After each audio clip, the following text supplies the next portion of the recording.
सामीन कराम, आप सुन रही हैं एक दिलचस्प आप बीती जिसका नाम है बुत शिकन मुजाहिद। ये इस सिलसिले की किस्त नंबर 17 है।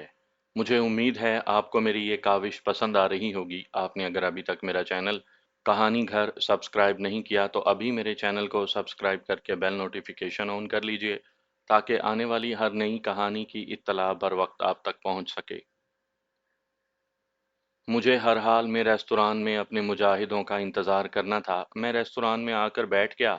मैंने चाय मंगवाई और रेस्तरान के दीवार पर लगे क्लॉक पर निगाह डाली। मेरे हिसाब से होटल में धमाका होने में 10-15 मिनट ही रह गए थे। ये ख्याल भी आया कि हो सकता है कि गुलदान में लगाया हुआ धमाका खेज मवाद अगर ना फट सका तो हमारी सारी मेहनत रायगां जाएगी और दोबारा एक तवील मंसूबाबंदी करनी पड़ेगी। मैं चाय भी पी रहा था और थोड़ी थोड़ी देर के बाद सामने दीवार पर लगे क्लॉक को भी देख लेता था, जिसकी सेकंड की सुई बराबर चल रही थी। मेरे कान धमाके की आवाज सुनने को बेताब हो रहे थे। बाजार में ट्रैफिक चल रही थी। ये दिल्ली का बड़ा बारौनक इलाका था। रात के वक्त भी यहाँ बड़ी चहल पहल थी। वक्त गुजरता जा रहा था और कुछ नहीं हो रहा था। मेरे ख्याल में गुलदान बम के बटन को ऑन किए 1 घंटे से ऊपर हो गया था। मुझे यकीन होने लगा कि बम नहीं फटेगा। उन लोगों से कोई गलती हो गई है और मवाद को ठीक तरह से नहीं लगाया गया। रेस्तरान का लड़का मेरी मेज से चाय के बर्तन उठाते हुए बोला, सर कुछ और पियेंगे? मैंने कहा नहीं। उसने जेब से बिल निकाल कर मेरे सामने रख दिया। मैंने 10 रुपए का नोट उसे देकर कहा, बाकी तुम रख लेना। बेरा थैंक यू कहकर ट्रे में खाली बर्तन रख कर वापस मुड़ा ही था कि रेस्तरान का फर्श एक धचके से आगे को हिला, जैसे जलजला आ गया हो। इसके साथ ही इस कदर खौफनाक धमाके की आवाज सुनाई दी कि लगता था कि इलाके के सारे मकान फट पड़े हैं। बैरे के हाथ से ट्रे गिर पड़ी और उसके मुंह से चीख निकल गई। रेस्तरान में और बाहर बाजार में भगदड़ मच गई। जिसका जिस तरफ मुंह उठा दौड़ने लगा। दरख्तों में सोए हुए परिंदों ने शोर मचा दिया। कुत्ते भौंकने लगे। रेस्तरान का मालिक घबराया हुआ रेस्तरान से निकलकर बाजार में आकर हर एक से पूछने लगा, क्या हुआ भाई? कहाँ बम फटा है? लोग सख्त खौफजदा थे। हर शख्स भाग रहा था। मैं अपनी जगह पर खामोश होकर बैठा, खुदा का शुक्र अदा कर रहा था कि हमारा मिशन कामयाब हो गया था। मुझे यकीन था कि इतने जबरदस्त धमाके के बाद श्रीराज जिंदा नहीं बचा होगा, बल्कि उसके बदमाशों में से भी कोई जिंदा नहीं रहा होगा। सबके परखच्चे उड़ गए होंगे। यही हम चाहते थे। यही मेरा मिशन था। मेरा रेस्तरान में ज्यादा देर बैठे रहना ठीक नहीं था। मैं जाए वारदात के बहुत करीब था और किसी भी वक्त पुलिस या फौज इस इलाके को घेरे में ले सकती थी। लेकिन मुझे हर हालत में कमांडो खालिद और मुजाहिद रहमत खान का इंतजार करना था। उन लोगों ने भी इसी रेस्तरान में आना था। इस कयामत खेज धमाके के बाद बाजार की दुकानें बंद होना शुरू हो गई थीं। जिस तरफ धमाका हुआ था उस तरफ से शोर-गुल की आवाजें अभी तक आ रही थीं और आसमान रोशन हो गया था। होटल की 5वीं मंजिल में यकीनन आग लगी हुई थी। अब पुलिस की गाड़ियों के हूटरों की आवाजें भी आने लगीं। मेरी घबराहट कुदरती अमर था। मेरे साथियों में से अभी तक किसी की शक्ल नजर नहीं आ रही थी। रेस्तरान में बैठे हुए मेरे सिवा सारे ग्राहक भाग गए थे। रेस्तरान का मालिक और बैरा भी अभी तक बाहर खड़े उस तरफ देख रहे थे जिस तरफ आसमान आग के शोलों से रोशन था। आखिर वो ही हुआ जिसका मुझे डर लगा हुआ था। अचानक पुलिस की वैन शोर मचाती बाजार में दाखिल हुई। वैगन रेस्तरान के करीब रुकी। उसमें से पुलिस की पूरी गार्ड बाहर निकली और बाजार में दौड़ने भागने लगी। मैं रेस्तरान से खिसक कर बाजार की दूसरी जानिब चल पड़ा। मेरे सामने पुलिस के सिपाहियों ने 2 आदमियों को पकड़ रखा था और उसे वैन की तरफ लेकर जा रहे थे। मैं पीछे नहीं मुड़ सकता था। पीछे भी पुलिस थी। आगे की जानिब नहीं दौड़ सकता था। आगे भी पुलिस पकड़ धकड़ कर रही थी। मेरा ख्याल था कि मैं निकल जाऊंगा। मैं ऐसे चल रहा था जैसे मुझे पता ही नहीं कि वहां क्या हो रहा है और क्या हो चुका है। 3 पुलिस कांस्टेबल एक आदमी को पकड़कर वैन की तरफ ला रहे थे। मैं बज़ाहिर बड़ी बेनियाजी से उनके करीब से गुजरा। एक कांस्टेबल ने मेरी तरफ देखा और बोला, कहाँ से आ रहे हो बाबू? ठहर जाओ। मैं ठहर गया। भागने से मामला मजीद खराब हो सकता था। वो कांस्टेबल मेरी तरफ बढ़े। एक ने मुझे बाजू से पकड़ा। मैंने कहा, क्या बात है? मैं होटल में चाय पी कर आ रहा हूँ। दूसरे संतरी ने मेरी गर्दन को पकड़ते हुए पूछा, कौन हो तुम? मुझे तो तुम आतंकवादी यानी दहशतगर्द लग रहे हो। मैंने कहा, मैं गवर्नमेंट सर्वेंट हूँ, मेरा नाम हरीचंद है। कांस्टेबल ने मुझे पुलिस वैन की तरफ खींचते हुए कहा, थाने चलो पहले। मैंने अपने आप को छुड़ाने की कोशिश की तो कांस्टेबल ने अपने साथियों को आवाज दी, अरे इधर आओ, मैंने एक दहशतगर्द पकड़ लिया है। शायद मैंने जो अपने आप को छुड़ाने की जद्दोजहद की थी, इससे वो समझा कि मैं भागने लगा हूँ, और जरूर पैलेस होटल के धमाके से मेरा कोई ताल्लुक है। तीन चार मुसल्ला पुलिस कांस्टेबल दौड़ कर आ गए। उन्होंने मुझे काबू कर लिया और दूसरे आदमियों के साथ वैन में धकेल कर दरवाज़ा बंद कर दिया।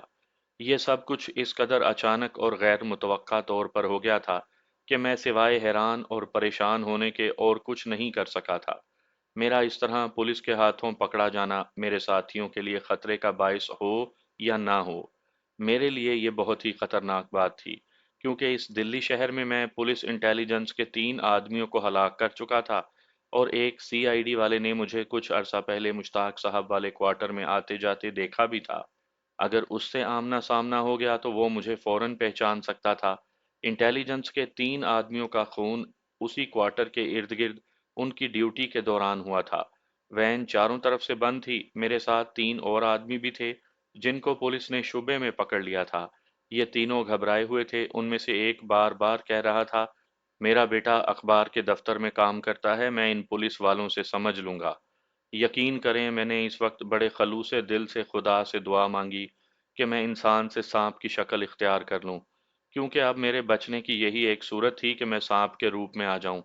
मगर मेरी दुआ को बाजियाबी हासिल नहीं हुई। मैं सांप नहीं बन सका। पुलिस वैन रात की तारीकी में दिल्ली की मुख्तलिफ सड़कों पर से तेजी से गुजरती एक तरफ घूमकर रुक गई। हमें बाहर निकाला गया। ये कोई पुलिस स्टेशन था, वहां पुलिस की पूरी गार्ड मौजूद थी। एक थानेदार हमारी तरफ दौड़ता हुआ आया। वो सिख था। उसने पूछा, मुलजिमों को पकड़ा कि नहीं? जिस कांस्टेबल ने मुझे दबोचा था वो बोला, सर, ये तीनों दहशतगर्द हैं। सर जाए वारदात से भाग रहे थे, मैंने बड़ी मुश्किल से इन्हें काबू में किया है। सिख थानेदार हमें पंजाबी में गाली देकर कहने लगा, अंदर करो है इनको। उस वक्त हमें हवालात में बंद कर दिया गया। मैं सोचने लगा, या अल्लाह, ये मैं किस मुसीबत में फंस गया हूँ, अब क्या होगा? वो लोग मुझे कहाँ तलाश कर सकेंगे? मेरी मदद को तो कोई भी नहीं आएगा। मैं मुश्ताक साहब का नाम भी जाहिर नहीं कर सकता था। पुलिस स्टेशन पर एक अफरा तफरी सी मची हुई थी। मालूम हुआ कि पैलेस होटल का पूरा एक ब्लॉक धमाके से उड़ गया है और एक भी आदमी जिंदा नहीं बचा। इस खबर से मुझे इत्मीनान जरूर हुआ था, लेकिन मैं एक ऐसी मुश्किल में फंस गया था जिससे बज़ाहिर मुझे छुटकारा मिलता नजर नहीं आता था। मेरे साथ हवालात में तीन आदमी थे। उनमें दो नौजवान थे, एक पक्की उम्र का था। तीनों हिंदू थे। पक्की उम्र वाले आदमी का बेटा दिल्ली के किसी अखबार में मुलाजिम था। वो बार बार हवालात के बाहर खड़े मुसल्ला संतरी को कह रहा था कि मुझे टेलीफोन करने दो, मैं तुम सब लोगों को लाइन हाजिर करवा दूंगा। उसका शोर सुनकर एक हेड कांस्टेबल आ गया। उसने जब सुना कि इस आदमी का बेटा दिल्ली के किसी अखबार में काम करता है, तो उसने कहा, लाला जी, अपने बेटे का टेलीफोन नंबर बताओ, हम अभी मालूम कर लेते हैं कि तुम सच बोल रहे हो या झूठ। लाला जी ने अखबार के दफ्तर का नंबर दिया और कहा, मेरे बेटे का नाम बशन दास है। वो रात की ड्यूटी पर होता है, इस वक्त दफ्तर में ही होगा। मेरी उससे बात करवाओ। हेड कांस्टेबल ने कहा, बस बस, आराम से बैठो, हम अभी फोन करके मालूम करते हैं। हेड कांस्टेबल चला गया। लाला जी बार बार एक ही फिक्रा दोहराने लगे, मैं पूरे थाने को डिसमिस करवा दूंगा। इन्हें एक शरीफ आदमी को हवालात में बंद करने का मजा चखा दूंगा। थोड़ी देर के बाद वही हेड कांस्टेबल आया। उसने लाला जी से कहा, लाला जी बाहर आ जाएं। लाला जी ने बड़े फख्र के साथ कहा, अब तुम लोगों को पता चला कि मैं कौन हूँ। हेड कांस्टेबल लाला जी को हवालात से निकाल कर अपने साथ ले गया। मैं अपने दो साथियों समेत हवालात में ही बंद पड़ा रहा। ये दोनों नौजवान हिंदू थे और किसी कॉलेज में पढ़ते थे। उनमें से एक कहने लगा, पुलिस हमारी स्टूडेंट्स यूनियन की पावर से शायद वाकिफ नहीं। सुबह होने दो, मैं यहाँ एजिटेशन शुरू करवा दूंगा। उन्होंने मुझसे भी पूछा कि मैं कहाँ काम करता हूँ। मैंने यूं ही कह दिया कि दिल्ली की एक फर्म में हेड क्लर्क हूँ। रेस्तुरान में चाय पी रहा था कि धमाका हुआ। मैं रेस्तुरान से निकल कर जाने लगा तो पुलिस ने मुझे भी पकड़ लिया। मैं बेगुनाह हूँ। एक दूसरे स्टूडेंट ने कहा, मियाँ जी आप बिल्कुल फिक्र ना करें, सुबह होने से पहले पहले आपको भी हम यहाँ से निकलवा कर ही दम लेंगे। मगर मुझे मालूम था कि मेरा वहां से निकलना अब तकरीबन नामुमकिन था। मैंने पुलिस को कहा था कि मैं गवर्नमेंट सर्वेंट हूँ, और जब उन्हें मालूम होगा कि मैंने झूठ बोला था, तो मुझ पर उनका शक व शुबा और पुख्ता हो जाएगा, और मुझे किसी टॉर्चर सेंटर में ले जाकर मुझ पर तशद्दुद का घिनौना सिलसिला शुरू हो जाएगा। कुछ देर के बाद मुझे सिख थानेदार के सामने ले जाया गया। उसने मुझसे मेरा नाम पूछा। मुझसे गलती हो गई थी कि मैंने घबराहट में अपने आप को हिंदू जाहिर किया था और अपना नाम हरिचंद बताया था। ये नाम हिंदू कांस्टेबल को याद था। ये हिंदू कांस्टेबल भी वहां मौजूद था। मैं कोई दूसरा नाम नहीं बता सकता था। मैंने कहा, मेरा नाम हरिचंद है। कहाँ काम करते हो? सिख थानेदार ने पूछा। कांस्टेबल ने कहा, जनाब ये कहता है कि मैं गवर्नमेंट सर्वेंट हूँ। सिख थानेदार ने मेरी तरफ घूरते हुए पूछा, कौन से डिपार्टमेंट में हो? मैंने यूं ही कह दिया, हेल्थ डिपार्टमेंट में असिस्टेंट हूँ। सिख थानेदार बोला, तुम दिल्ली वाले नहीं लगते, पंजाबी हो? मैंने पंजाबी में कहा, जी हाँ, जालंधर में हमारा घर है। मैंने ये सोचे समझे बगैर जालंधर का नाम ले लिया था। मुझे मालूम नहीं था कि मेरा पंजाबी बोलने का लहजा जालंधरियों वाला नहीं था। यही एतराज सिख थानेदार ने किया और कहा, तुम जालंधर के नहीं, तुम तो पाकिस्तान के जेहलम और चकवाल के रहने वालों की तरह पंजाबी बोलते हो। सच सच बता दो कि इस धमाके में तुम्हारे साथ और कौन कौन था? मैं खुद ही अपने जाल में फंस गया था। मैंने कहा, मैं आतंकवादी नहीं, मैं भारत सरकार का मुलाजिम हूँ, आप पता कर सकते हैं। मैं झूठ पर झूठ बोले जा रहा था, अपने जाल में मजीद उलझता भी जा रहा था। मैं ऐसा करने पर अब मजबूर था। हेड कांस्टेबल बोला, जनाब ये मुझे पाकिस्तानी दहशतगर्द लगता है, हमने ठीक मुजरिम को पकड़ा है। सिख थानेदार को यकीन हो गया था कि उसने पैलेस होटल में धमाका करने वाले पाकिस्तानी दहशतगर्दों में से एक को पकड़ लिया है। वो बड़ा खुश था। उसने उसी वक्त किसी जगह फोन किया और कहने लगा, सर, मैं गुरदास सिंह एसएचओ थाना नेहरू नगर बोल रहा हूँ। सर, हमने एक दहशतगर्द पकड़ लिया है। Yes sir. Thank you sir. उसने फोन बंद कर दिया और मेरी तरफ फातिहाना अंदाज में देखते हुए बोला, अभी तुम सब कुछ बक दोगे। उसने कांस्टेबल से कहा, इसे अलग ले जाकर दूसरी हवालात में बंद करो और हथकड़ी लगा कर ले जाना। तुमने अभी तक इसे हथकड़ी क्यों नहीं लगाई? उसने चिल्लाकर बाहर से किसी संतरी को आवाज दी और कहा, हथकड़ी लाओ ओए। मुझे उसी वक्त हथकड़ी लगा दी गई। मेरी तलाशी ली गई। मेरे पास कुछ भी नहीं था। सिख थानेदार ने मेरी आंखों में आंखें डालकर मेरे बिल्कुल करीब आकर कहा, क्या नाम बताया था तुमने अपना? मैंने बेदिली से कहा, हरीचंद। मैं और क्या नाम बताता, फंस गया था। अब अपने झूठ को मजीद पुख्ता करने के और कुछ नहीं कर सकता था। सिख थानेदार ने हिंदू कांस्टेबल को हुक्म दिया, इसकी पतलून उतारो, अभी पता चल जाता है ये कौन है। ये एक ऐसा इम्तहान था कि जिसमें मैं फेल था। कांस्टेबल ने मेरी पतलून नीचे कर दी। सिख थानेदार ने फातिहाना गरज के साथ कहा, ये पाकिस्तानी मुसलमान दहशतगर्द है। उसने मुझे गर्दन से पकड़कर फर्श पर बिठा दिया और पंजाबी में इंतहाई धीमे लहजे में बोला, ये बात साबित हो गई है कि तुम मुसलमान हो और पाकिस्तानी हो, और तुम लोगों ने ही पैलेस होटल में धमाका करके 70 आदमियों को हलाक किया है। लेकिन चूंकि तुम पंजाबी हो, मैं भी पंजाबी हूँ। अगर तुम मुझे अपने साथियों के नाम पते बता दो तो मैं वादा करता हूँ कि मैं तुम्हें ज़रूर बचा लूँगा। मैंने कहा, सरदार जी, आपने मुझसे सच बोलने का कहा है तो सच ये है कि मैं पंजाबी हूँ, मुसलमान हूँ, मशरकी पाकिस्तान में कारोबार करता था। ढाका फाल हुआ तो मुक्ति बाहिनी वालों से जान बचाकर भारत में दाखिल हुआ। अब मैं वापस पाकिस्तान जाने की कोशिश में लगा हुआ था कि किसी होटल में धमाका हो गया और आपकी पुलिस ने मुझे पकड़ लिया। ये मैं खुदा को हाजिर नाजिर जानकर बिल्कुल सच कह रहा हूँ। मेरा किसी दहशतगर्द से कोई ताल्लुक नहीं। सिख थानेदार ने मेरी गर्दन छोड़ दी और कांस्टेबल से कहा, इसे बंद कर दो। मुझे एक दूसरी हवालात में बाकी हवालातियों से अलग करके बंद कर दिया गया। सारी रात मैं फटे पुराने कंबल में ठंडे फर्श के कोने में पड़ा ठिठरता रहा। सुबह हुई तो एक संतरी आ गया।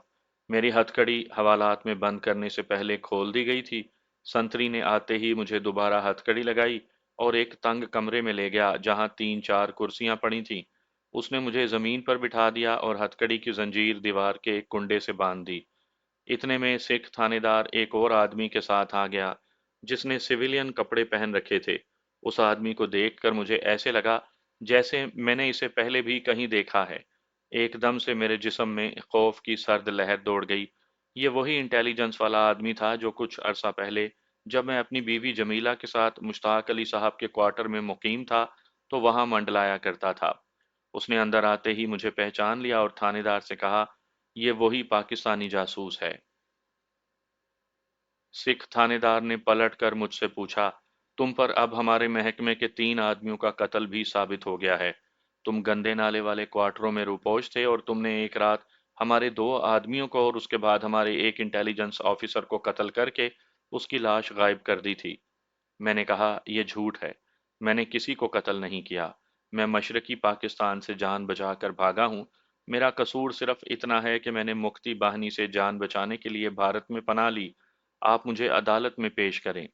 سکھ تھانے دار نے میرے سر پر کھڑے کانسٹیبل کی طرف دیکھا۔ کانسٹیبل نے میری پسلیوں میں اتنی زور سے ٹھڈا مارا کہ میں دوہرا ہو گیا۔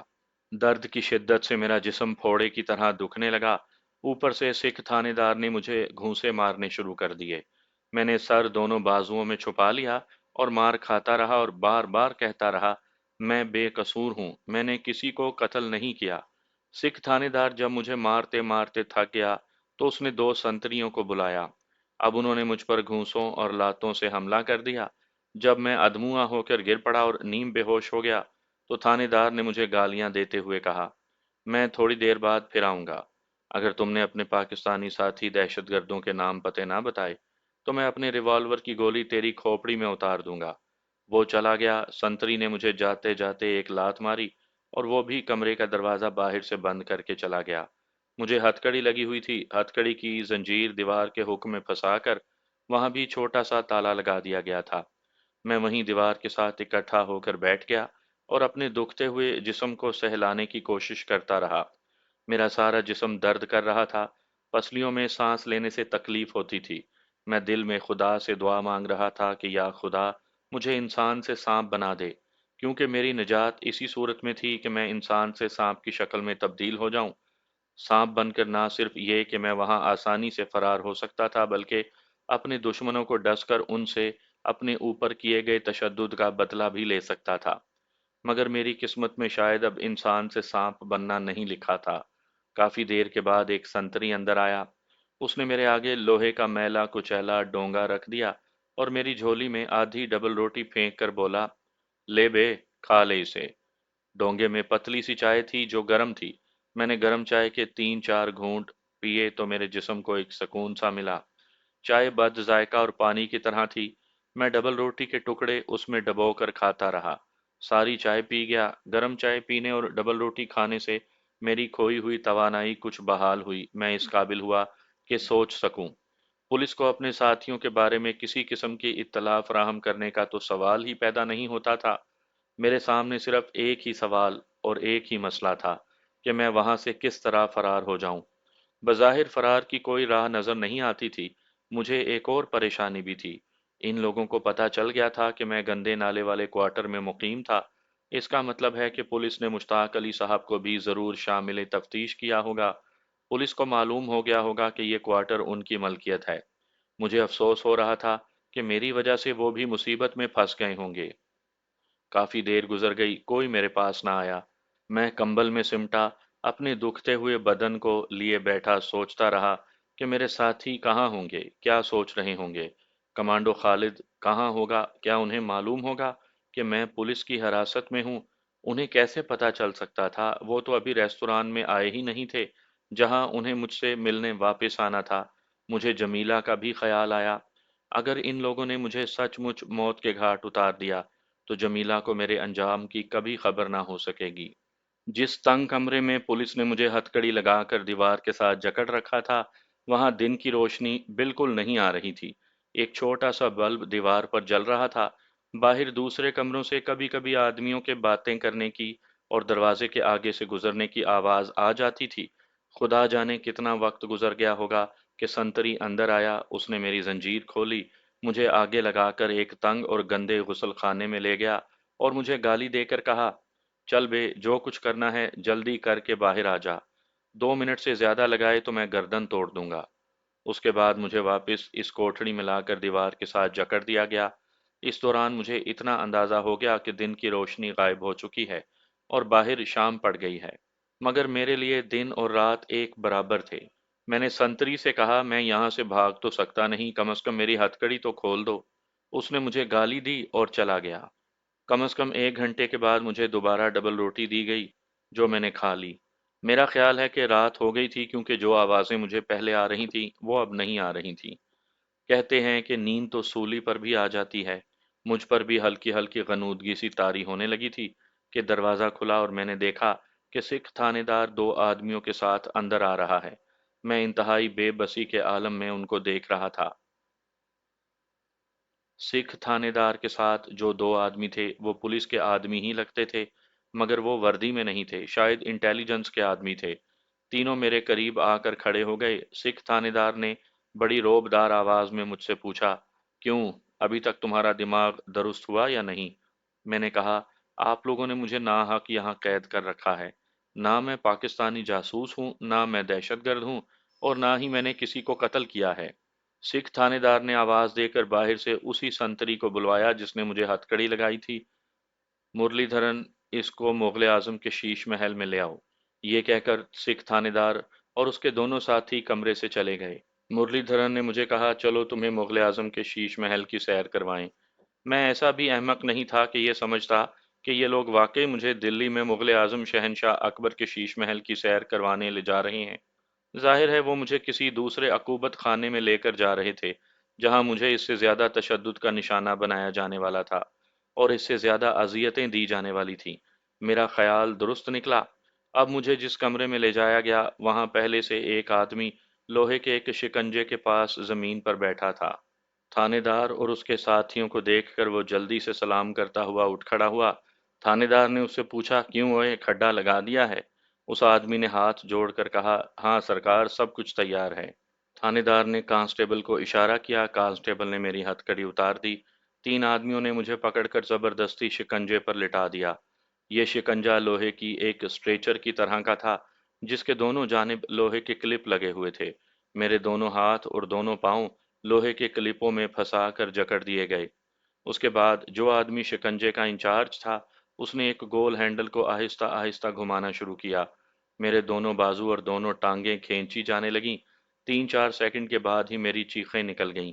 मेरे बाजू और टांगें ऐसे लगता था अपने जोड़ों से निकलने वाली हैं। मैंने चिल्लाकर कहा, मैं बेगुनाह हूँ, मैं बेगुनाह हूँ, मुझ पर ये जुल्म ना करो।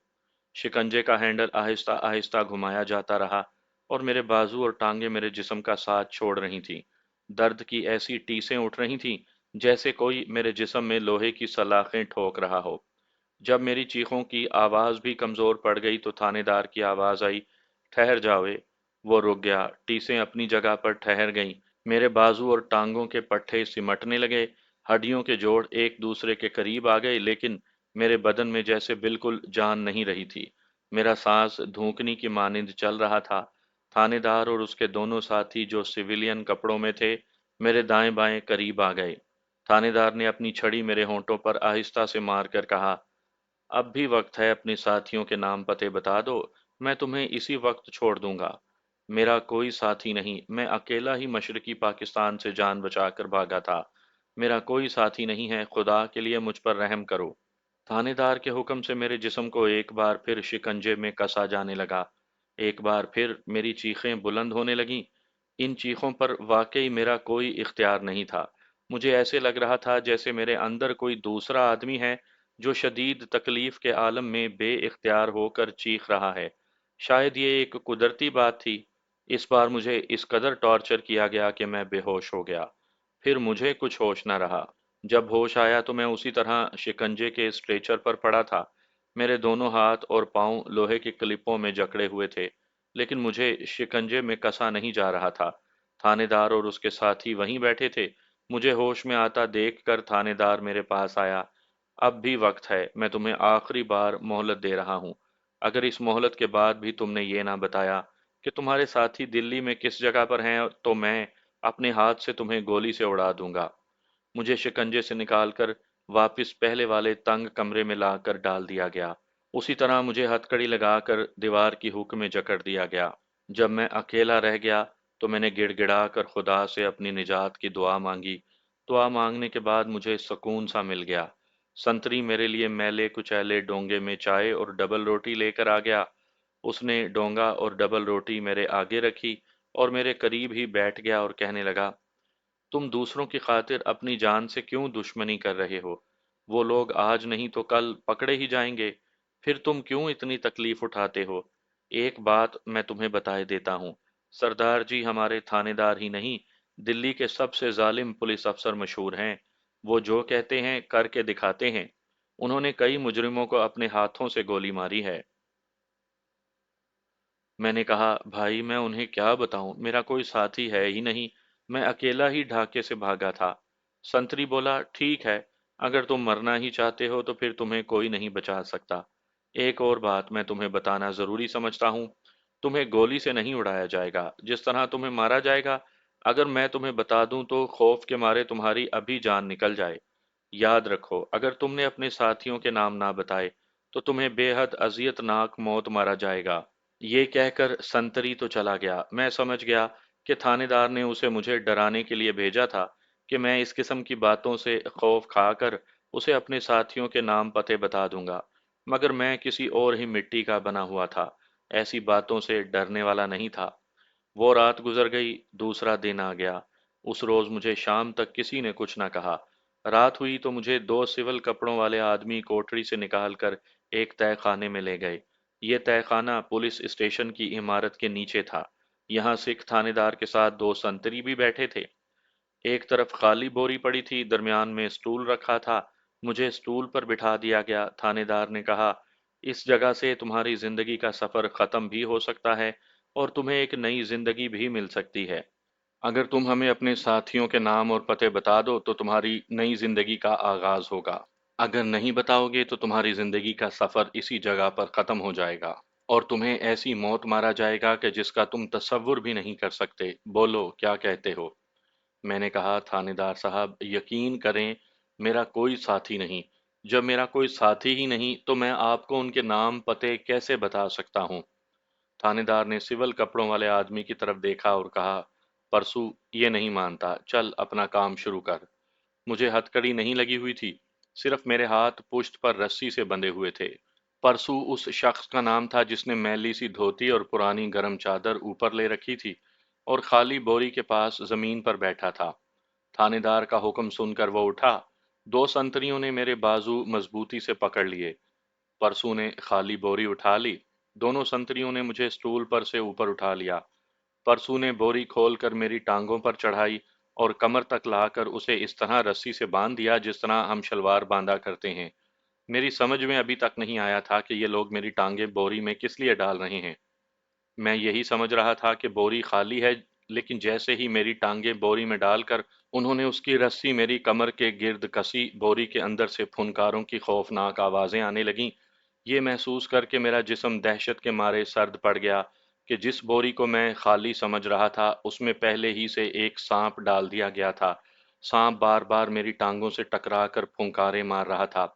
हकीकत ये थी कि वो मेरी टांगों से दूर भागने की कोशिश कर रहा था, क्योंकि मेरे जिस्म से दिल्ली के पुरस्रार साधु की पिलाई हुई जड़ी बूटियों की खास बू खारिज हो रही थी, जिसकी वजह से सांप मुझसे दूर भागने की कोशिश में था। मगर बोरी ऊपर से बंद थी और वो बोरी से बाहर नहीं निकल सकता था। बोरी के अंदर वो कभी बोरी के एक तरफ होता और कभी दूसरी तरफ फुंकार कर दौड़ता और मेरी टांगों और पाँव और घुटनों से बार बार टकरा जाता। मुझे मालूम था कि ये सांप जिससे मुझे ये डसवाना चाहते हैं मुझे नहीं डसेगा। धोती खेस वाला परसू शायद सरकारी सपेरा था। वो बोरी की तरफ ऐसी नजरों से देख रहा था जैसे उसकी समझ में नहीं आ रहा था कि सांप बोरी के अंदर इतना परेशान क्यों है। उसने अभी तक मुझे डसा क्यों नहीं? थानेदार ने सपेरे की तरफ देखा और कहा, कैदी तो अभी तक जिंदा है। परसू बोला, महाराज, सांप अपने शिकार से खेल रहा है, अभी डसेगा। उसके बाद यह आदमी स्टूल पर बैठा नहीं रह सकेगा। खुदा जाने क्या वजह हुई कि सांप ने मेरी पिंडली पर डस लिया। मेरा ख्याल है कि यह हरकत उसने घबराहट में की थी। वो मुझसे भागना चाहता था, लेकिन उसे कोई रास्ता नहीं मिल रहा था। चुनाचे उसने अपनी मर्जी के खिलाफ झुंझुला कर मुझे डस लिया। मुझे तो कुछ ना हुआ, लेकिन मैंने महसूस किया कि सांप बोरी के अंदर मुझे डसने के बाद नीचे मेरे पाँव के पास गिर गया था। उसकी फुंकारें भी बंद हो गई थीं। अचानक मुझ पर गनूदगी तारी होने लगी। मेरा सर डोलने लगा। उसके बाद मेरा सर एक तरफ को ढलक गया। اور مجھے اپنا جسم ہلکا ہوتا ہوا محسوس ہوا۔ مجھے فوراً خیال آیا کہ شاید میں انسان سے سانپ کی شکل اختیار کر رہا ہوں، مگر ایسی کوئی بات نہیں تھی۔ میرا جسم معمولی سا ہلکا ہو گیا تھا، لیکن میں انسانی روپ میں ہی تھا۔ میرا سر ڈھلک گیا تھا۔ جن دو سنتریوں نے مجھے بازوؤں سے پکڑ رکھا تھا، ان میں سے ایک نے کہا، جناب، قیدی مر گیا ہے۔ میرے سانپ نے اس کا کام ختم کر دیا ہے۔ سکھ تھانے دار اٹھ کر میرے قریب آیا۔ میں اسے صاف دیکھ رہا تھا، مگر میں اپنے جسم کو حرکت نہیں دے سکتا تھا۔ آنکھیں بھی ادھر ادھر نہیں گھما سکتا تھا، نہ گردن ہلا سکتا تھا۔ سانپ کے زہر نے میرے خون میں داخل ہو کر مجھے ساکت کر دیا تھا۔ میں مرا نہیں تھا، لیکن اگر کوئی دیکھتا تو اسے یہی لگتا کہ میں مر چکا ہوں۔ میرے دل کی دھڑکن بھی یا تو بند ہو گئی تھی یا اتنی مدھم پڑ گئی تھی کہ صرف دل کا ڈاکٹر ای سی جی کے ذریعے ہی دھڑکن کو محسوس کر سکتا تھا۔ تھانے دار نے میری نبض دیکھی، میری گردن پر ایک طرف الٹا ہاتھ رکھ کر دیکھا کہ میرا دل دھڑک رہا ہے یا نہیں۔ اس نے سپیرے سے کہا، تمہارے سانپ نے کام دکھا دیا ہے، بوری کھول دو۔ مجھے فرش پر لٹا دیا گیا تھا۔ میں ان لوگوں کی آوازیں سن رہا تھا، ان کو دیکھ رہا تھا۔ پرسو سپیرے نے جلدی سے بوری کی رسی کھول کر اسے میری ٹانگوں سے الگ کیا اور اندر ہاتھ ڈال کر سانپ کو پکڑ کر باہر نکالا۔ میں دیکھ رہا تھا، سانپ اس کے ہاتھوں میں بے جان رسی کی طرح لٹک گیا تھا۔ اس نے انتہائی حیرانگی کے ساتھ کہا، سرکار، میرا سانپ بھی مر گیا ہے۔ کیسے مر گیا؟ تھانے دار نے سانپ کی طرف دیکھ کر کہا۔ سپیرا پرسو اپنے سانپ پر نظریں جماتے ہوئے بولا، کچھ سمجھ میں نہیں آتا جناب کہ یہ کیسے ہو گیا۔ قیدی بھی مر گیا ہے اور میرا سانپ بھی مر گیا ہے، آج تک کبھی ایسا نہیں ہوا۔ تھانے دار نے کہا، ہو گیا ہے تو پھر کیا ہوا؟ مردہ سانپ کو باہر لے جا کر پھینک دینا۔ جاؤ، صبح تھانے آ جانا، تمہاری پیمنٹ ہو جائے گی۔ میری آنکھیں کھلی تھیں، جو دیکھنے پر یقیناً پتھر کی طرح بے جان لگ رہی ہوں گی، لیکن مجھے ان آنکھوں سے سب کچھ نظر آ رہا تھا۔ سپیرا مردہ سانپ کو لے کر تہہ خانے سے نکل گیا۔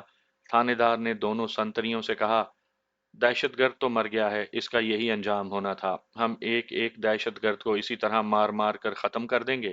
اسے اٹھا کر پرانے کھال پر لے جاؤ اور گڑھا کھود کر دبا دو۔ دونوں سنتریوں نے مجھے بازوؤں اور ٹانگوں سے پکڑ کر اٹھایا اور تہہ خانے کی سیڑھیاں چڑھ کر ایک دوسرے کمرے میں لے آئے۔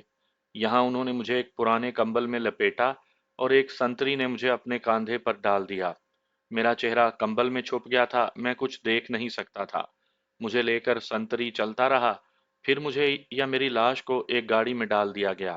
رات کا وقت تھا، لگتا تھا کہ رات کافی ہو گئی ہے کیونکہ باہر خاموشی تھی۔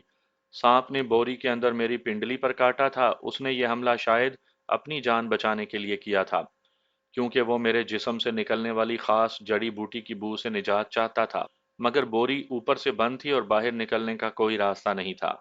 اس سے یہ ہوا کہ میں مر تو نہ سکا، لیکن میرا جسم بے جان ہو گیا۔ اس خیال سے مجھ پر یہ خوف طاری ہو گیا تھا کہ یہ سنتری مجھے کسی ویران جگہ پر گڑھے میں دبانے لے جا رہے ہیں۔ اگر میں اسی طرح بے جان رہا تو میرا انجام کیا ہوگا؟ میں سانس ضرور لے رہا تھا، مگر اتنی آہستہ آہستہ سانس کی آمد و رفت جاری تھی کہ خود مجھے بھی اس کا احساس نہیں تھا۔ ظاہر ہے اندر دفن کر دینے کے بعد میں خود سے باہر نکلنے کے قابل نہیں تھا۔ کچھ سمجھ میں نہیں آتا تھا کہ آگے چل کر کیا ہوگا۔ آخر ایک جگہ پہنچ کر اس گاڑی کی رفتار ہلکی ہو گئی اور پھر رک گئی۔ ساتھ دو یا تین سنتری تھے، وہ ایک دوسرے سے باتیں کرتے نیچے اترے۔ میری لاش کو گھسیٹ کر زمین پر ڈال دیا گیا۔ مجھے پھاوڑا چلانے کی آواز آئی۔ مجھے دفن کرنے کے لیے گڑھا کھودا جا رہا تھا۔ مجھ پر ناقابل بیان خوف کی کیفیت طاری تھی۔ میں نے دعا مانگنی شروع کی کہ اے خدا، تو ہی زندگی اور موت دینے والا ہے، میرے گناہ معاف کر دے، مجھے اس زندہ حالت میں اپنے آپ کو مرتے دیکھنے کے عذاب سے بچا لے۔ تھوڑی دیر میں ایک سنتری نے کہا، چلو اسے اٹھا کر گڑھے میں ڈال دو۔ مجھے کسی نے اٹھایا نہیں، بلکہ میری دو ٹانگیں دو آدمیوں نے پکڑی اور گھسیٹ کر اس گڑھے میں پھینک دیا۔ میرے اوپر دھڑ دھڑ مٹی گرنا شروع ہو گئی۔ گڑھے کو مٹی سے پر کیا جا رہا تھا۔ مٹی سے گڑھا بھر دیا گیا، پھر مجھے محسوس ہوا کہ وہ دو آدمی مٹی کو اپنے پاؤں سے دبا رہے ہیں۔ پھر گاڑی کا انجن سٹارٹ ہوا اور انجن کی آواز میرے کانوں سے دور ہو کر غائب ہو گئی۔ اب ہر طرف موت کا سناٹا طاری ہو گیا تھا۔ کسی طرف سے کوئی آواز نہیں آ رہی تھی۔ اگر دور سے کسی گاڑی کے گزرنے کی آواز آتی بھی ہوگی تو وہ مجھے قبر کے اندر سنائی نہیں دے رہی تھی۔ ایک طرح سے میں قبر میں ہی پڑا تھا۔ اس وقت مجھے احساس ہوا کہ مرنے کے بعد مردہ اسی طرح قبر میں پڑا ہوتا ہوگا۔ मैं दिल में तौबा अस्तगफार पढ़ रहा था और खुदावंद करीम से रहम की भीख मांग रहा था और सोच रहा था कि अगर मेरे जिस्म में कुछ देर तक हरकत पैदा ना हुई तो मेरा अंजाम वही होगा जो एक लाश का होता है। अगरचा मेरे जिस्म से खारिज होने वाली जड़ी बूटी की खास बू की वजह से अभी तक कोई कीड़ा मकोड़ा या चींटी मेरे करीब नहीं आई थी, मुझे मालूम था कि अगर मैं दो एक दिन तक इसी हालत में कब्र में पड़ा रहा तो खुद मेरा जिस्म कीड़े मकोड़ों में तब्दील हो जाएगा। वक्त का कुछ एहसास नहीं था। मैंने हल्की सी चीख मारी ये देखने के लिए कि क्या मैं बोल सकता हूँ। मैं ऊंची आवाज में अल्लाह से दुआ मांगने लगा। ये देखकर मुझे थोड़ा सा इत्मीनान जरूर हुआ कि मैं बोल सकता हूँ, लेकिन मेरे बोलने का अब कोई फायदा नहीं था, क्योंकि मैं कुछ वक्त के बाद हड्डियों के ढांचे में तब्दील होने वाला था। किसी को खबर नहीं थी कि मैं जमीन में दफन कर दिया गया हूँ। कुछ पता नहीं था कि कितना वक्त गुजर गया है, रात हो गई है या नहीं। आंखों के आगे कंबल था जो ऊपर मिट्टी गिरने की वजह से दबकर मेरे चेहरे के साथ लग गया था। सारे जिस्म पर मुझे ऊपर पड़ी हुई 3 फुट मिट्टी का बोझ महसूस हो रहा था। मैंने सोचा कि मुझे बुलंद आवाज में चीखना चिल्लाना शुरू कर देना चाहिए। शायद बाहर से कोई मेरी आवाज सुनकर घड़े के करीब आ जाए। अव्वल तो कोई बाहर था नहीं, मैं चीखता भी तो वहां सुनने वाला कोई नहीं था। दूसरी मुसीबत ये थी कि फर्ज करो वहां कोई आदमी आ भी जाता और मेरी आवाज सुनकर गड़े से मुझे निकाल भी लेता, तो मुझे बोलता देखकर वो ये समझता कि मुर्दा जिंदा हो गया है और भाग जाता। मेरे लिए वक्त रुक गया था। गड़े में पड़े हुए मुझे हाथ पर शदीद चुभन सी महसूस हुई और ऐसे लगा जैसे कोई चीज मेरे ऊपर से रेंग कर गुजरी है। मैं गड़े में दबा हुआ था इसलिए उसे ना देख सका। गालिबन ये कोई सांप था जिसने मुझे काटा था। बाहर शायद रात गुजर चुकी थी, क्योंकि मुझे बड़ी मध्यम मध्यम सी आवाजें दूर से गाड़ियों के गुजरने की किसी किसी वक्त आ जाती थीं। अब मेरे साथ एक ऐसी बात हुई जिसका मैं कई रोज से इंतजार कर रहा था। शायद खुदा ने मेरी फरियाद सुन ली थी। मुझे चक्कर से आने शुरू हुए। मैं समझ गया कि मेरे साथ क्या होने वाला है।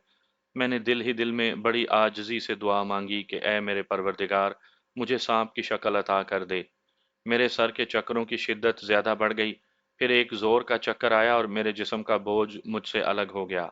साथ ही मैं खुद भी अपने जिस्म से अलग हो गया और मैंने देखा कि मैं वही बालिश्त भर सांप की शक्ल में कंबल के अंदर खिसक रहा था। मेरे अंदर सांप की सारी जबलतें पैदा हो गई थीं। मैं मिट्टी के अंदर की और घड़े के बाहर की सारी खुशबुएं और बुएं महसूस करने लगा था। मुझे कब्र की तारीकी में सब कुछ नजर आ रहा था।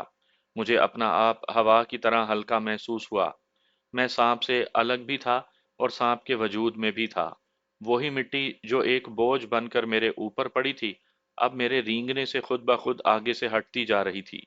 मैं थोड़ी सी जद्दोजहद के बाद कब्रनुमा गड्ढे से बाहर आ गया। बाहर दिन की रोशनी चारों तरफ फैली थी। रात को शायद बादल आ गए थे। आसमान स्याह काले बादलों में छुप गया था। मैंने चारों तरफ सर घुमाकर अपनी जुबान बार बार बाहर निकालकर फिजा को सूंघा। मुझे एक जानिब से एक ऐसी बू आती महसूस हुई जिससे मैं मानूस था।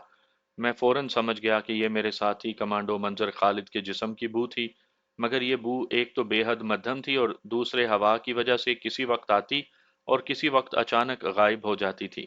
सिमत का तयन करना मुश्किल हो रहा था, लेकिन कमांडो खालिद की बू ने मुझे ये बता दिया था कि वो दिल्ली शहर में ही है, दिल्ली से बाहर नहीं गया। सांप की हैसियत से मैं कमांडो खालिद की बू से इसलिए मानूस हो गया था कि वो काफी देर से मेरे साथ रह रहा था। अब मुझे कमांडो खालिद के पास पहुंचना था। मैं गड्ढे से निकलकर एक तरफ सरकंडों में छुपकर बैठ गया और कमांडो खालिद की बू का तयन करने लगा कि ये किस सिमत से आ रही है। मैंने अल्लाह का नाम लेकर उस सिमत को रेंगना शुरू कर दिया जिस सिमत से मुझे बू आ रही थी। एक सांप के लिए दिल्ली जैसे आबाद और लोगों से भरे हुए जबरदस्त ट्रैफिक वाले शहर में दिन के वक्त अपने किसी साथी की तलाश में निकल पड़ना बेहद खतरनाक हो सकता था। चूंकि मेरा इंसानी शऊर जिंदा था, इसलिए मैं किसी हद तक खतरे के वक्त अपना बचाव कर सकता था। मैं गंदे नाले के ऊंचे किनारे पर रेंग रहा था। ये बिल्कुल वीरान जगह थी। कहीं कहीं कोई दरख्त था, बाहर हर तरफ खुश्क सरकंडे और झाड़ियां थी। आगे जाकर नाले का पुल आ गया। मुझे कमांडो की बू नाले के दूसरी तरफ से आ रही थी। मैंने नाले का पुल अबूर कर लिया और नाला क्रॉस करने के बाद सरकंडों और झाड़ियों में छुपकर बैठ गया। मैंने पहला काम यह किया कि वहीं सर घुमाकर एक खास सिमत की हवा को सूंघा। हवा में कमांडो खालिद की बू बहुत ही मध्यम थी। लगता था कि वो जहाँ पहले बैठा था अब वहाँ से दूर हटता जा रहा है। मैं बे इख्तियार होकर उसकी बू के पीछे चल पड़ा। जैसे जैसे मैं आगे बढ़ रहा था, बू कम होती जा रही थी। इसका मतलब था कि कमांडो खालिद किसी रेलगाड़ी या मोटर गाड़ी में सवार होकर शहर से दूर होता जा रहा है। यहाँ तक कि जब मैं सड़क से 10-12 फुट पीछे एक ऊंची इमारत की अकबी दीवार के पास पहुंचा, तो फिजा में से कमांडो खालिद की बू खत्म हो चुकी थी। ये लम्हात मेरे लिए इंतहाई मायूसी के लम्हात थे। समझ में नहीं आ रहा था कि मैं किस तरफ जाऊं। मुश्ताक साहब के होटल और उनके क्वार्टर का रास्ता मुझे मालूम नहीं था। अगर मालूम भी होता, तो ट्रैफिक से भरे हुए बाजारों और चलती गाड़ियों में से गुजरने का खतरा मैं मोल नहीं ले सकता था। इमारत की दीवार के पीछे एक झाड़ी में मैं छुप कर बैठ गया और अपने इंसानी दिमाग से सोचने लगा कि मुझे अब क्या करना चाहिए। मेरे पास अपने साथी कमांडो मंजिर खालिद तक पहुंचने का एक ही जरिया उसके कपड़ों से निकलने वाली उसके जिस्म की बू थी, जो अब मुझे महसूस नहीं हो रही थी। ये बू मुझसे जुदा हो गई थी। मैं यकीन से नहीं कह सकता था कि कमांडो खालिद अब दिल्ली शहर में भी था या वहां से निकल चुका था। मैं दुश्मनों में घिरा हुआ अकेला और बेसहारा रह गया था। कोई भी आदमी मुझे देखकर सांप सांप का शोर मचाकर दूसरों को बुलाकर मुझे हलाक कर सकता था। मैं वहीं झाड़ी में बैठा रहा। मेरे करीब ही से एक चूहा निकलकर मुझे अपनी छोटी छोटी आंखों से देखने लगा। जैसे ही मैंने उसकी तरफ निगाह डाली, वो खौफ के मारे ऐसे गायब हुआ जैसे उसे जमीन खा गई हो। वैसे भी मेरे जिस्म से निकलने वाली खास बू की वजह से कोई कीड़ा मकोड़ा और जानवर वगैरह मेरे करीब नहीं फटक सकता था।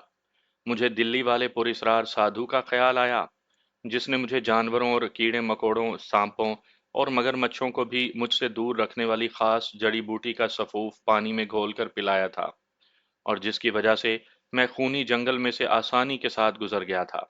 मुझे उसकी झोंपड़ी का भी रास्ता मालूम नहीं था। मैंने सोचा मैं कम से कम उस वक्त तक यहीं छुपा रहूं जब तक रात का अंधेरा नहीं छा जाता।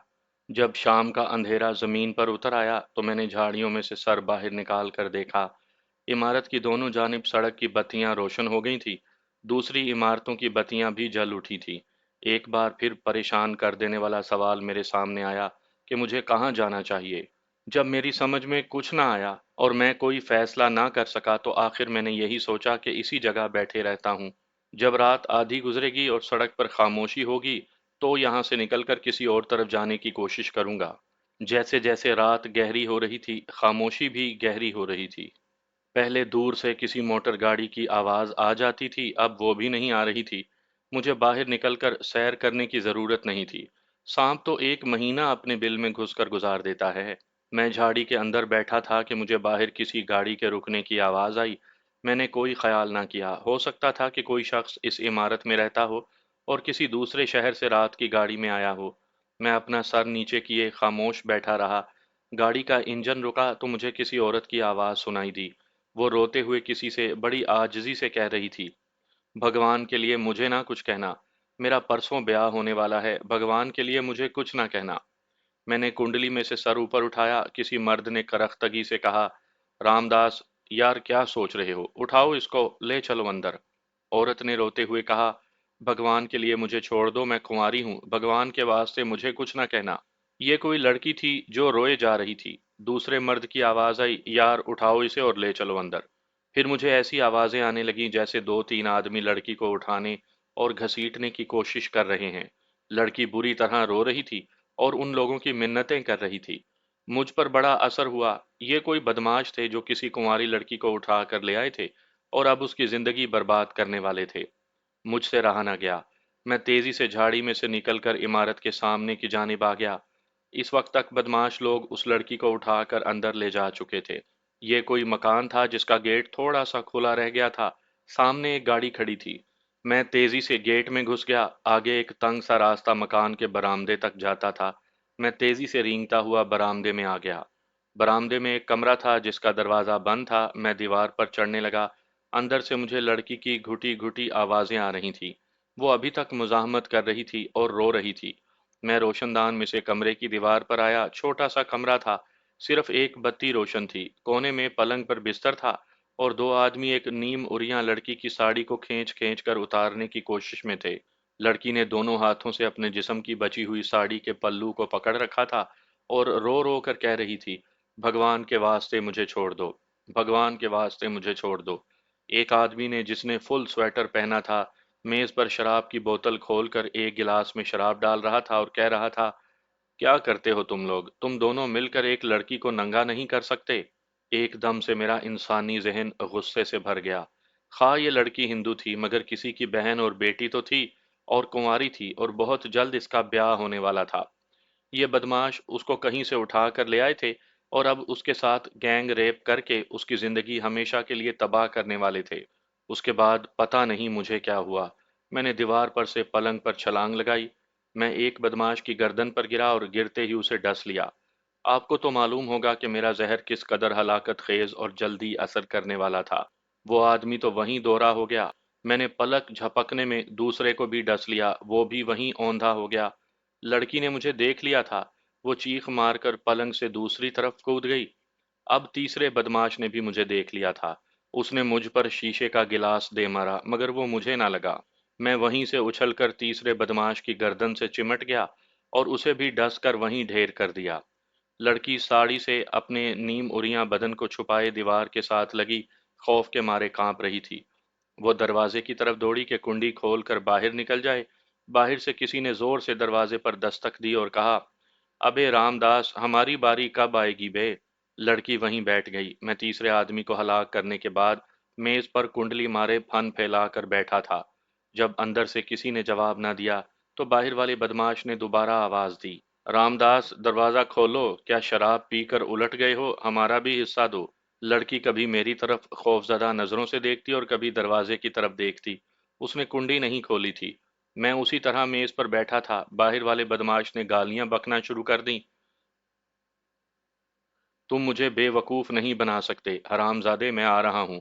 बाहर से दरवाजे को जोर जोर से धकेला जाने लगा। फिर बाहर वाले बदमाश ने जोर से दरवाजे को धक्का दिया और दरवाजे की कुंडी उखड़ गई और दरवाजा धड़क से खुल गया। एक पहलवान टाइप का आदमी शराब के नशे में झूमता झामता अंदर दाखिल हुआ। उसने अपने साथियों को तो ना देखा, लड़की को देखा तो उससे लिपट गया और उसकी साड़ी नोचनी शुरू कर दी। जाहिर है मैं उसे कैसे माफ कर सकता था।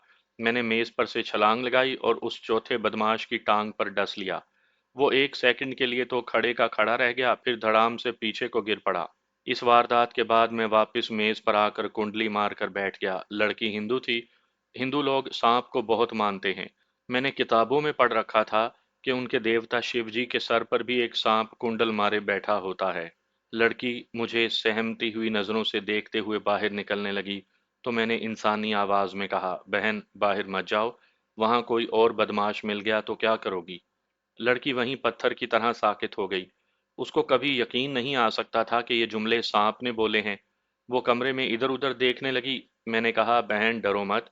यहाँ मेरे सिवा कोई जिंदा आदमी नहीं। मैं ही तुमसे बात कर रहा हूँ। लड़की के चेहरे पर अब खौफ के बजाय अकीदत का तासुर ज्यादा नुमाया था। उसने डरी हुई आवाज में पूछा, क्या तुम नाग देवता हो? मुझे अपने आप को छुपाने का बड़ा अच्छा मौका मिल गया था। मैंने कहा, मैं नाग देवता का भाई हूँ। मुझे नाग देवता ने तुम्हारी मदद के लिए यहाँ भेजा है। मुझसे डरने की जरूरत नहीं। मैंने चारों बदमाशों को, जो तुम्हारी इज्जत बर्बाद करना चाहते थे, हमेशा की नींद सुला दिया है। मुझे बताओ, तुम कहाँ जाना चाहती हो? लड़की ने जल्दी जल्दी अपने जिस्म के गिर्द साड़ी लपेटी और मेरे आगे हाथ जोड़कर सजदे में गिर गई। नाग देवता की जय हो शिव महाराज की। उसने सजदे से सर उठाया और उसकी आंखों में अकीदत के आंसू थे। मैंने कहा, बहन, जितनी जल्दी हो सके यहाँ से निकल चलो। यहाँ चार लाशें पड़ी हैं। यहाँ ठहरना ठीक नहीं। मैंने उसे ये कहा कि मैं भी तुम्हारे साथ जाऊंगा। रात का वक्त है, कोई पता नहीं रास्ते में कोई और बदमाश मिल जाए। वो बोली, महाराज, आपकी बड़ी कृपा होगी, मेरे साथ मेरे घर तक चलिए। मैं तो खुद यही चाहता था कि यहाँ से निकलकर किसी ऐसी जगह पहुंचूं जहां से मुझे मालूम हो सके कि मैं कहाँ हूँ और वहां से किस तरफ निकल सकता हूँ। उस लड़की को मैंने तबाही से बचाया था और वो मुझे नाग देवता का भाई भी समझ रही थी। ये लड़की मेरी इतनी मदद जरूर कर सकती थी कि मुझे भोपाल जाने वाली गाड़ी में छोड़ दे, ताकि मैं वापस जमीला के पास पहुंच सकूं। मैंने कहा, तुम मुझे अपनी साड़ी में छुपा लो। अगर रास्ते में किसी आवारा बदमाश ने तुम पर हमला किया तो मैं उसको संभाल लूंगा। लड़की ने बड़े आराम से मुझे उठाया। ये उसकी अकीदत का असर था कि उसे अब मुझसे सांपों वाला खौफ महसूस नहीं हो रहा था। उसके पास मुझे छुपाने के लिए कोई जगह नहीं थी। मैं छोटा सा सांप था, اس نے اٹھا کر اسی طرح مجھے اپنے بلاؤز کے اندر چھپا لیا جس طرح مجھے میری بیوی جمیلہ کبھی کبھی چھپا لیا کرتی تھی۔ میں نے لڑکی سے اس کا نام پوچھا۔ اس نے اپنا نام کوشیلا بتایا۔ میں نے پوچھا تمہارا گھر یہاں سے کتنی دور ہے؟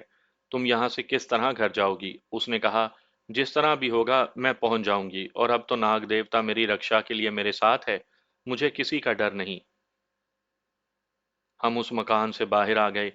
سڑک رات کے سناٹے میں خالی پڑی تھی۔ وہ جلدی جلدی سڑک پر ایک طرف چلنے لگی۔ معلوم ہوتا تھا کہ وہ اس سارے علاقے سے واقف ہے۔ ایک بات اسے کہنی بہت ضروری تھی، میں نہیں چاہتا تھا کہ میرا راز کسی کو معلوم ہو۔ میں نے اسے کہا کوشیلا بہن، میں ناگ دیوتا کا خاص بھائی ہوں۔ مجھے ناگ دیوتا نے دلی کی راجدھانی میں اس لیے بھیجا ہے کہ میں شریف عورتوں کو بدماشوں سے بچاؤں۔ اس کے لیے ضروری ہے کہ کسی کو پتہ نہ چلے کہ ناگ دیوتا کا بھائی تمہارے گھر میں ہے۔ کیا تم اس راز کو راز رکھ سکو گی؟ کوشیلا چلتے چلتے بولی، مہاراج آپ میرے لیے بھگوان سمان ہیں، آپ جو کہیں گے میں اس کا پالن کروں گی۔ میرے دھن بھاگ کہ ناگ دیوتا جس کا بھائی ہمارے گھر میں ہراجے گا، میں کسی کو نہیں بتاؤں گی۔ میں مطمئن ہو گیا، اب اس لڑکی سے میں بھوپال پہنچنے کے سلسلے میں رہنمائی حاصل کر سکتا تھا۔ مجھے صرف اتنا چاہیے تھا کہ یہ لڑکی مجھے بھوپال جانے والی گاڑی تک لے جائے۔ آگے مجھے کسی کی رہنمائی کی ضرورت نہیں تھی۔ لڑکی سڑک کے کنارے کنارے ادھر ادھر دیکھتی چلی جا رہی تھی۔ میں اس کے بلاؤز میں سے سر باہر نکالے رات کے اندھیرے میں بھی سب کچھ دیکھ رہا تھا۔ سامنے سے کسی گاڑی کی روشنی ہم پر پڑی۔ میں نے لڑکی سے کہا، ہو سکتا ہے یہ کوئی ٹیکسی ہو، اگر خالی ہوئی تو تم اسے روک لینا۔ لڑکی نے ابھی ہاتھ نہیں دیا تھا کہ گاڑی تیزی سے ہمارے قریب آ کر رک گئی۔ لڑکی پیچھے ہٹ گئی۔ یہ جیپ تھی۔ جیپ میں سے 3 پولیس والے اور ایک سویلین کپڑوں والا آدمی باہر نکلا۔ اس کو دیکھتے ہی لڑکی پتا جی کہہ کر اس سے لپٹ گئی اور رونے لگی۔ وہ آدمی لڑکی کو حوصلہ دینے لگا۔ پولیس والوں میں سے ایک ہیڈ کانسٹیبل نے پوچھا، وہ لوگ کہاں ہیں؟ لڑکی کے باپ نے بھی لڑکی سے یہی پوچھا کہ وہ بدماش کہاں بھاگ گئے، اور انہوں نے تمہیں کچھ کہا تو نہیں؟ لڑکی کو شیلا نے جلدی جلدی ساری کہانی بیان کر دی اور کہا کہ تینوں بدماش اسے ایک کمرے میں لے گئے تھے، لیکن وہاں سے ایک سانپ نکل آیا اور اس نے ان تینوں کو اور ان کے ایک چوتھے ساتھی کو ڈس کر مار ڈالا۔ وہ کونے والے مکان میں چاروں کی لاشیں پڑی ہیں۔ لڑکی کے ادھیڑ عمر باپ نے اسے اپنے ساتھ جیپ میں بٹھایا اور جیپ بڑی تیزی سے کونے والے مکان کے باہر آ کر رکی۔ سب لوگ مکان میں آ گئے۔ وہاں واقعی 4 آدمیوں کی لاشیں پڑی تھیں جو میرے زہر کی وجہ سے پھٹ چکی تھیں۔ ہیڈ کانسٹیبل نے لاشوں کا بغور جائزہ لینے کے بعد کہا، بھنڈاری جی، ان کی موت سانپ کے ڈسنے سے ہوئی ہے۔ بھگوان نے تمہاری بچی کو بچا لیا۔ پھر اس نے سپاہیوں کو حکم دیا کہ لاشوں کو اسی طرح پڑا رہنے دو۔ تم یہاں گارڈ ڈیوٹی کرو گے، میں ایس ایچ او صاحب کو لاتا ہوں۔ آئیے بھنڈاری جی، میں آپ کو اور آپ کی بیٹی کو گھر پر چھوڑ دیتا ہوں۔ لڑکی کو شیلا اپنے باپ بھنڈاری کے ساتھ لگی ہوئی تھی۔ وہ باپ کے ساتھ جیپ میں بیٹھ گئی۔ ہیڈ کانسٹیبل بھی ساتھ ہی بیٹھ گیا۔ جیپ ایک طرف روانہ ہوئی۔ 15-20 منٹ کے بعد جیپ دلی کی کسی کالونی میں داخل ہو گئی، جہاں ایک جیسے کوارٹر قطاروں میں بنے ہوئے تھے۔ ان میں سے ایک کوارٹر میں کوشیلا اپنے ماتا پتا اور چھوٹے بھائی کے ساتھ رہتی تھی۔ ماں نے بیٹی کو دیکھا تو اسے سینے سے لگا کر زاروں قطار رونا شروع کر دیا۔ کوشیلا کے باپ نے کہا، کملا رونا دھونا بند کرو، بھگوان کی بڑی کرپا ہوئی ہے، ہماری بچی جیسے گئی تھی ویسے ہی پوتر گھر واپس آئی ہے۔ پھر اس نے کوشیلا کی ماتا کو بتایا کہ عین وقت پر آ کر ناگ دیوتا نے چاروں بدماشوں کو ڈس کر مار ڈالا اور ہماری بیٹی کی عزت پر حرف نہیں آیا۔ ماں نے اپنے آنسو ساڑی کے پلو سے پہنچتے ہوئے کہا، میں ناگ دیوتا کے مندر کو دودھ سے دھوؤں گی، شیو جی مہاراج نے ہماری عزت بچا لی۔ کوشیلا کا باپ بھی شاید خود پولیس میں ملازم تھا۔ ساتھ والے کوارٹروں میں سے ایک آدمی اور 2 عورتیں بھی آ گئیں۔ وہ کوشیلا کی ماں کو لڑکی کے واپس آ جانے پر مبارکبادیاں دینے لگیں۔ کوشیلا کی ماں کی باتوں سے مجھے معلوم ہوا کہ یہ ساری واردات پرانی خاندانی دشمنی کی بنا پر ہوئی تھی۔ کوشیلا کے باپ کا نام لچمن داس بھنڈاری تھا۔ اس کی اپنے دور کے رشتہ داروں کے ساتھ دشمنی تھی۔ وہاں یہ بھی ثابت ہوا کہ کوشیلا کا باپ پولیس کے محکمے میں ملازم ہے۔ پولیس کے محکمے میں ہونے کی وجہ سے اس نے اپنے دشمنوں کے 3-4 آدمیوں کو تھانے بلوا کر مارا پیٹا، جس کا بدلہ لینے کے لیے انہوں نے 3-4 گنڈوں کو پیسے دے کر بھیجا، جو رات کے وقت کوشیلا کو اس کے گھر سے اغوا کر کے لے گئے۔ اس وقت کوشیلا کا والد کسی ضروری تفتیش کے سلسلے میں پولیس اسٹیشن پر ہی تھا۔ مجھے ان لوگوں کی دشمنیوں سے کوئی دلچسپی نہیں تھی، میں تو صرف کوشیلا کی مدد سے بھوپال جانے والی گاڑی میں سوار ہونا چاہتا تھا۔ लेकिन अगर इसी दौरान मुझे दौरा पड़ जाता है और मैं सांप से इंसानी शक्ल में आ जाता हूँ, तो फिर मुझे कोशीला से मदद लेने की भी ज़रूरत नहीं थी। रात को सब सो गए। कोशीला पहले क्वार्टर के अकेले कमरे में सोती थी, जहां से गुंडों ने उसके मुंह को बंद करके उसे अगवा कर लिया था। अब उसके माता पिता और छोटे भाई ने उसे अपने दरमियान में सुलाया। मैं अभी तक कोशीला के ब्लाउज के अंदर ही था। मैं सारी रात उसके ब्लाउज के अंदर ही रहा। दूसरे दिन रात वाला हेड कांस्टेबल, जो हिंदू था, खुद कोशीला के क्वार्टर में आया। रात को कोशीला मुझसे कोई बात ना कर सकी थी। सुबह के वक्त वो गुसल खाने में गई तो उसने मुझे ब्लाउज में से निकाल कर कोने में पड़ी हुई पुरानी कुर्सी पर रखा और हाथ जोड़कर मेरे आगे माथा टेका और आहिस्ता से बोली, महाराज, मैं स्नान करने लगी हूँ। आप यहाँ मेरे सामने बैठें, मेरे सारे पाप झड़ जाएंगे। मेरे बड़े धन भाग हैं कि मुझे देवता स्नान करते देखेंगे। मैं कुर्सी पर कुंडली मारकर बैठा था। मैंने उसे बहुत कहा कि मैं बाहर चला जाता हूँ। वो बोली, महाराज, बाहर पिताजी के अफसर थानेदार मेहता जी आए हुए हैं, आप सबको नजर आ जाएंगे। मैं कुर्सी पर ही बैठा रहा। कोशीला जैसे ही साड़ी उतार कर बाल्टी के सामने बैठी, मैंने अपना मुंह दूसरी तरफ कर लिया। इसकी वजह सिर्फ ये थी कि मैंने उस हिंदू लड़की को बहन कह दिया था। अब वो मेरे लिए बहन के बराबर थी। जब तक वो नहाती रही, मैं मुंह दूसरी तरफ करके बैठा रहा। जब उसने साड़ी पहन ली, तो मैंने मुंह उसकी तरफ कर लिया। उसे बिल्कुल महसूस ना हुआ। नहाने के बाद उसने मुझे दोबारा अपने ब्लाउज में छुपा लिया। वो बाहर आई तो उसके पिताजी ने कहा, कोशीला बेटी, मेहता जी आए हैं, इनके वास्ते चाय बना कर लाओ। साथ ही छोटा सा बावर्ची खाना था। कोशीला अच्छा पिताजी कहकर बावर्ची खाने में गई और चाय बनाने लगी। उस वक्त थानेदार मेहता कोशीला के बाप से रात की वारदात के बारे में गुफ्तगू कर रहा था। उसने बताया कि लाशें पोस्टमार्टम के लिए अस्पताल भिजवा दी हैं। अपने डॉक्टर ने लाशें देखकर ही कह दिया था कि इन्हें किसी मूजी सांप ने डसा है। पोस्टमार्टम बड़ा मुश्किल है। मैंने उसे कहा कि आप जितना पोस्टमार्टम कर सकते हो करके रिपोर्ट भिजवा दो। चूंकि बावर्ची खाना बिल्कुल साफ था, इसलिए मुझे उन लोगों की बातें साफ सुनाई दे रही थीं। इस दौरान थानेदार मेहता ने एक ऐसी बात कह दी कि मैं चौंक पड़ा। उसने कौशीला के बाप से कहा, भंडारी, पैलेस होटल वाले केस का एक आतंकवादी तो डीएसपी साहब ने टॉर्चर करके मार डाला था। कौशीला का पिता बोला, डीएसपी साहब ने यह काम ठीक नहीं किया। हमें उससे दूसरे आतंकवादियों के बारे में बहुत सी मालूमात हासिल हो सकती थी।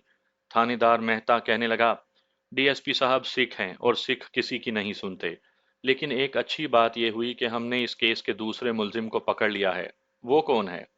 जिस दहशतगर्द को डीएसपी साहब ने सांप डसवा कर जमीन में दबाया था, ये उसका साथी है। अभी तक कुछ बका नहीं, लेकिन हमें इतना मालूम हो गया है कि उसका ताल्लुक भोपाल शहर से है। भोपाल पुलिस के दो आदमी उससे पूछताछ करने आ रहे हैं। आज किसी वक्त वो दिल्ली पहुंच जाएंगे। ये मेरे लिए हैरान और परेशान कर देने वाला इंकशाफ था। ये लोग यकीनी तौर पर कमांडो मंजर खालिद के बारे में बात कर रहे थे, क्योंकि हमारी पार्टी में सिर्फ वही भोपाल का रहने वाला था। ये खबर सुनकर मैं फिक्रमंद हो गया। अगर वाकई पुलिस ने कमांडो मंजर खालिद को गिरफ्तार कर लिया, तो ये बहुत खतरनाक बात हुई है, क्योंकि कमांडो मंजर खालिद मध्य प्रदेश में भारतीय मुसलमानों के हकूक का तहफ़्फ़ुज़ करने वाली एक ज़ेर ज़मीन खुफिया जमात का लीडर था। जाहिर है उसको अजियतनाक तशद्दुद का निशाना बनाया जाएगा। अगर खुदा ना करे कमांडो मंजर खालिद अजियत बर्दाश्त ना कर सका और उसने कुछ बता दिया, तो ना सिर्फ भोपाल में उनकी जमात के मुजाहिद पकड़े जाएंगे, बल्कि भारत के दूसरे शहरों में भी जहां जहां उस जमात के लोग मौजूद हैं, उनकी भी गिरफ्तारियां शुरू हो जाएंगी और भारतीय पुलिस उन्हें कभी जिंदा नहीं छोड़ेगी। कोशीला चाय के दो प्याले ट्रे में रखकर बाहर आ गई। इस वक्त थानेदार मेहता से कोशीला का बाप पूछ रहा था, ये जो दहशतगर्द हमारे आदमियों ने पकड़ा है, क्या तुम्हें पूरा विश्वास है कि वो भोपाल का रहने वाला है? थानेदार मेहता चाय का घूंट निगल कर बोला, हमारी इंटेलिजेंस ने तो यही रिपोर्ट दी है। बाकी तुम भी अपनी इंटेलिजेंस के आदमी हो और पुराने तजर्बाकार हो। मेरे साथ चल कर उसको देख लो और फिर शाम तक भोपाल पुलिस के दो आदमी भी पहुंच जाएंगे। पूरी बात सामने आ जाएगी। ये दहशतगर्द इस वक्त कहाँ है? थानेदार मेहता ने कहा, सीआईए के हेडक्वार्टर में है। कोशीला का बाप कहने लगा, मेहता जी, मुझे तो ऐसे लगता है कि ये पाकिस्तानी जासूस है या फिर कश्मीरी कमांडो है। मेहता ने कहा, तुम अभी मेरे साथ चलो, खुद उससे बात करके देख लो। इस वक्त कोशीला उस कमरे से निकलकर अपनी माताजी के पास दूसरे कमरे में आ गई। अब मुझे थानेदार मेहता और कोशीला के बाप भिंडारी की बातें साफ सुनाई नहीं दे रही थी। कोशीला अपनी माता जी का सर दबाने लगी थी। मैं उसके ब्लाउज में छुपा हुआ था, उसे कह भी नहीं सकता था कि वो दूसरे कमरे में वापस जाए। इतनी देर में कोशीला का बाप दरवाजे में नमूदार हुआ। कहने लगा, कोशीला की माँ, मैं ज़रा हेडक्वार्टर तक जा रहा हूँ, जल्दी वापस आ जाऊँगा। इस वक्त मुझे कोशीला के बाप के साथ जाना चाहिए था, ताकि मैं अपनी आंखों से देख सकता कि भोपाल के जिस नौजवान को दिल्ली पुलिस ने पैलेस होटल के बम धमाकों की वारदात के शुबे में पकड़ा है, वो कमांडो मंजर खालिद ही है या कोई दूसरा आदमी है। लेकिन मैं कोशीला के बाप के साथ नहीं जा सकता था। मुझे कमांडो मंजर खालिद के बारे में सही रिपोर्ट मालूम करने के लिए कोई दूसरा तरीका इख्तियार करना था। मैंने दिल्ली से भोपाल जाने का प्रोग्राम कैंसिल कर दिया। अब मैं ये तस्दीक किए बगैर दिल्ली शहर से बाहर नहीं जा सकता था कि क्या दिल्ली पुलिस ने वाकई कमांडो मंजर खालिद को ही गिरफ्तार किया है। कोशीला का बाप चला गया, मेरे साथ भी अजीब हादसा हुआ था। कहाँ ये कि मैं दिल्ली पुलिस की इंटेलिजेंस से बचता फिरता था, और कहाँ ये हालात के उलट फेर ने मुझे दिल्ली पुलिस की इंटेलिजेंस के ही एक ओहदेदार के घर पहुंचा दिया था। ये अलग बात थी कि मैं इस वक्त इंसानी शक्ल में नहीं था। कोशीला थोड़ी देर अपनी माता का सर दबाती रही, फिर थोड़ी देर के बाद छत पर आ गई। रात को जो बादल दिल्ली के आसमान पर छाए थे वो छट चुके थे और धूप निकली हुई थी। छत की मुंडेरें ऊंची थीं, एक लोहे की चारपाई बिछी हुई थी। कोशीला ने मुझे अपने ब्लाउज से निकालकर अपने सामने चारपाई पर बिठाया और हाथ जोड़कर अपना सर सजदा करने के अंदाज में झुकाया और कहने लगी, महाराज, आप धूप में आराम से बैठें, मैं आपके लिए दूध लाती हूँ। आपको भूख लगी होगी। मैं खामोश रहा, वो नीचे उतर गई। धूप ने मेरे जिस्म को बड़ा सुकून दिया। मैं सोचने लगा कि कमांडो मंजर खालिद के बारे में सही रिपोर्ट कैसे हासिल की जा सकती है। मेरा एक ही जरिया था और वो कोशीला थी। मैं उसके बाप से बराह रास्त इस बारे में कुछ नहीं पूछ सकता था। अचानक मेरे दिमाग में एक तरकीब आई। मैं कोशीला की ज़ईफ़ुल एतकादी से फ़ायदा उठा सकता था। कोशीला एक प्याली में दूध लेकर आई। उसने बड़ी अकीदत से प्याली मेरे सामने रख दी और हाथ जोड़कर कहा, महाराज, दूध पीजिए। मैंने थोड़ा सा दूध पिया और जल्दी से अपना मुंह पीछे हटाकर हल्की सी फुंकार मारी। कोशीला ने परेशान होकर कहा, महाराज, क्या हुआ? मेरे जहन में जो तरकीब आई थी मैंने उस पर अमल शुरू कर दिया। मैंने कहा, कोशीला बहन, इस दूध में तुम्हारे घर की नहूसत का जहर मिला है। मेरे सिवा इस जहर को कोई महसूस नहीं कर सकता। कोशीला एकदम घबरा गई। महाराज, ये क्या कह रहे हैं? मैंने कहा, हाँ कोशीला, इस घर पर कोई बहुत बड़ी मुसीबत आने वाली है। इस मुसीबत का असर सबसे पहले तुम्हारे घर के दूध में जाहिर हुआ है, क्योंकि दूध देवताओं की पवित्र खुराक है। अब तो कोशीला बहुत परेशान हुई। मुझसे उसे अंधी अकीदत थी और ये अकीदत उसे होनी भी चाहिए थी। महाराज, भगवान के लिए हमारे घर को आने वाली मुसीबत से बचा लें। मैंने कहा, कल रात तुम्हारे साथ जो हादसा हुआ था वो उसी आने वाली मुसीबत की एक निशानी थी। महाराज, हम पर कृपा करें, हमें आने वाली मुसीबत से बचा लें। जब मैंने देखा कि कोशीला पूरी तरह तैयार है तो मैंने कहा, मुझे नाग देवता से मशवरा करने दो। अगर नाग देवता ने मुझे इजाज़त दी तो तुम्हारी मुसीबत को मैं ज़रूर टाल दूंगा। मैं ध्यान लगाने लगा हूँ, मुझे बुलाना मत। और मैंने यूं ही अपना सर नीचे कर लिया। थोड़ी देर के बाद मैंने कहा, तुम बड़ी भागवान हो कोशीला। नाग देवता ने मुझे इजाज़त दे दी है कि मैं तुम्हारी मदद करूं और तुम्हारे घर पर आने वाली मुसीबत को हमेशा के लिए भगा दूं। कोशीला का चेहरा फरते अकीदत से खिल गया। उसने झुककर मेरे आगे सजदा कर दिया और बोली, आप तो भगवान के अवतार हैं। मैं आपका ये एहसान जन्म जन्म में याद रखूंगी। मैंने कहा, तुम्हें शायद एक काम करना पड़े। आप हुक्म करें महाराज, जो कहेंगे मैं करूंगी। मैंने सोची समझी तरकीब के मुताबिक कहा, नाग देवता ने मुझे बताया है कि दिल्ली शहर में इस वक्त एक ऐसा आदमी मौजूद है जिसकी जन्म कुंडली तुम्हारे पिताजी के दादा से मिलती है। अगर वो आदमी मेरे सामने आ जाए और मैं उस पर नाग देवता का खामोश मंत्र पढ़कर फूंक दूं, तो तुम्हारे घर पर आने वाली मुसीबत टल सकती है, बल्कि उसके बाद तुम्हारे घर पर कभी कोई विपदा नहीं आएगी। कोशीला ने बेताबी से कहा, महाराज, वो कौन है? कहाँ मिलेगा? मुझे बताएं, मैं उसकी मिन्नत करके ले आऊंगी। मैंने कहा, नहीं नहीं, उसे लाने की जरूरत नहीं, ये सारा काम राजदारी में होगा। तुम नहीं लाओगी उसे, मैं उसके सामने जाऊंगा। कोशीला ने कहा, ठीक है महाराज, आप जो कहेंगे मैं वही करूंगी। लेकिन महाराज, वो आदमी मिलेगा कहाँ? दिल्ली शहर तो आदमियों से भरा है। मैंने कहा, इसके लिए मुझे एक बार फिर ध्यान में जाकर नाग देवता से पूछना होगा कि वो आदमी कहाँ मिलेगा। और मैंने फौरन सर नीचे कर लिया। थोड़ी देर के बाद सर ऊपर करके मैंने कोशीला से कहा, कोशीला, नाग देवता ने मुझे उस आदमी की शक्ल दिखा दी है और ये भी कहा है کہ یہ آدمی اس وقت تمہارے پتا جی کے پاس بیٹھا ہے۔